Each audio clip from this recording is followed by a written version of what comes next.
مخکې چې دا وړه په 1200 روپۍ توړه شوله دا زیړ پټګي والا چې دا کم مولیان دي دی بالکل د عمل په بل اړخ باندې اړولو چې هله ګراني را لاله منګۍ ده حکومت ته د یهودو نسبت کولو نن دومره ګراني ده والله چې یو څو سیټونه ورته میلو شو بالکل خاموشه ناست دي خپله د نسوارو سره کیکونه کټ کړلو او په دې باندې نسوارا نه شو وغي يهوديان ثابتل هغې په معمولي ګرانۍ باندې يهوديان ثابتل نن چې توړه د حد نه زیات روانه شو یو په تریپل ګرانه شوله دا خلک بالکل غږ نه کوي زه صرف د خپلو عوامو له دغه وایم چې د دې خلکو سره نه دین شته دی او نه ورسره ګوره دنیا شته دنیا یې درنه هم واغېستله او دین یې درنه هم واغېستل په دغې خلکو باندې مه دوکه کېږئ دا خلک همیشه دپاره چې تاسو له خبره کوي که نه دا د خپل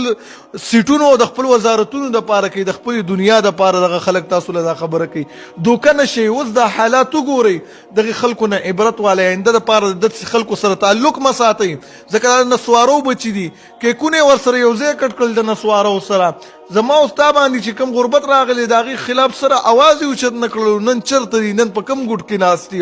نن یې ولې پته نه لګي خو دا خلک بېدینه دي